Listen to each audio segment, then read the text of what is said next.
I'm Chip Ford. It's an exciting day today. Two momentous moments. First, I got my very first digital camcorder here, the high definition digital camcorder, and so I'm trying it out to see what happens. And tonight, we have the opening night of a brand new musical called Dogpark the Musical that I'm a member of the cast of. So we're going to have some backstage, behind the scenes stuff to give you a glimpse into the creation, meet the creative team, and that sort of thing. One of the first things is to catch Malcolm Hillgartner and Jahnna Beecham, the writer and composer team, before they fly out of town tomorrow morning or afternoon. So if you bear with me, I'm going to try and see if I can hunt them down. While they're getting settled, this is Chip Ford. This is the first installment of Backstage at Dogpark Musical here at the Milwaukee Repertory Theatre. Big day today, opening night. Woo! Are we excited? Hey! Yeah. All right. Okay, so today I have the writer and composer for Dogpark the Musical, Jahnna Beecham and Malcolm Hillgartner. Say hello. Hello, website. Hello. Woof. Okay, now you two. Tell us the genesis of Dogpark. I know the genesis, but how it started? How it started. Well, we were walking along the yellow brick road. Yep. Because Chaps and Way Out There, our past two shows, were pretty successful here at the Milwaukee Rep. They, Sandy Ernst called us and said, we'd like another show from you, Malcolm, and Michael Hume, our absent partner. Right, there he is. Here, I got him in the camera. There he is. Say hello, Mike. always afraid of the camera, that Mike Hume. Anyway, go ahead. Yes. So we gave him a list of 5 ideas, and then and Dogpark wasn't on it. Michael Hume showed up the next morning after we'd made the list and knocked on the door, and I opened the door, and he said, Dogpark, the musical. And we went, that's it. Yay! Ding, ding, ding. Way to go, Mike. Way to go. Okay. So we submitted the 5 ideas to the rep, and Joe and Sandy picked Dogpark. Right. And so thus began a year of working on Dogpark. Tell us about the process of doing that. I mean, studio, or where did you work? We worked in our living room because our writing partner is also our neighbor. That's perfect. So he strolled across with a cup of coffee, and we meet him quite often in our living room. Yeah. And we started with the plot, which was, that was the easy thing. We knew we were going to have Catherine in the show. So right. She was our girl dog. That's Catherine Strohmeyer. Right, Catherine Strohmeyer. And we knew we could, we could only have a cast of 4. Limitations of the space, right? Yeah. Right.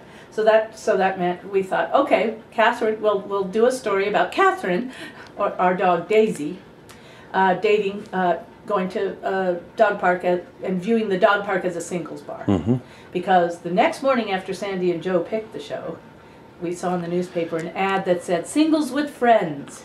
So that was it. We went, okay, singles with friends. That's our start. So so modern love seen from a canine perspective. Yeah, that's great. That's great. So we decided to then come up with the dog archetypes, and so we started with dogs.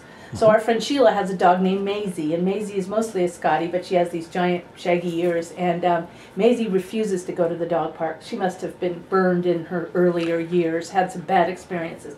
She refuses to go into the dog park, but she loves to go to the dog park. She just stays on the outside of the gate. Uh-huh. And then we had a friend, Katie was talking about this dog at the dog park, Rocky, who's always there, and Rocky doesn't have an owner. He just humps everything inside. Nice. So, but he's always there. Rocky is always meeting all the dogs at the gate. So that was sort of our genesis for Bogey. Right. And we started, the Rocky character, the Bogey character now, we called Lone Dog in our proposal. We kept thinking of him as a dog without an owner. Right, okay. And then the other dog, we thought we needed a dog full of himself, a best in show kind of dog. The winner, top dog. And then we thought, well, we need a funny sidekick. So we picked a Jack Russell and named him Itchy, because Jack Russells are pretty high energy and twitchy and itchy. So that's how we got the 4 dogs. Great. What about the music? Well, the music, oddly enough, we started off thinking the music was going to be, that it was there. And then the stuff didn't come. Initially, we had this idea that it was going to be this sort of lonely circus, Nino Rota, kind of music from Eastern Europe, kind of mournful clarinet music, and there's a little bit of that in Itchy's song. Right, still. right. But then a couple songs happened, others got rejected, and we never seemed to quite find the feel for it. And at one point we were actually thinking of just trying to do everything using existing themes from like classical music. Yeah. That lasted for about a day. Then we gathered cartoon music, you know. Yeah. Bum, bum, bum, bum, bum, bum, bum, bum. Sure. So we thought we'd do cartoon music, and so we sat around going through the plot, envisioning each song and each event with cartoon music. But that lasted about another day. Yeah. Or it kept going back to And it didn't quite gel until we got, I can't remember which song really made it happen, but there was a point where I kind of got the sense of, got the idea of sort of Django Reinhardt hot club music from the 30s, but then it got mixed in.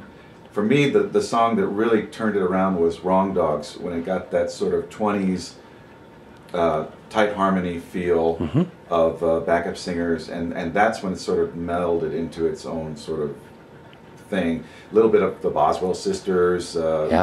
Stuff started to swing more, but in an amusing way. Yeah. Not like cartoon music, but not as straight ahead jazz as Django. But it was funky. It was string music, not piano based. Right. And then the songs just took off, and they started to write themselves he'd really go, fast. He'd leave the room and come back with another song. Right, so let's clarify, Jahnna, you and Michael, you did most of the book. Yes, with and some of the lyrics. And some of the lyrics. And Malcolm did the music. All the music and most of the lyrics. Most of the lyrics. That's great. Okay. That's great.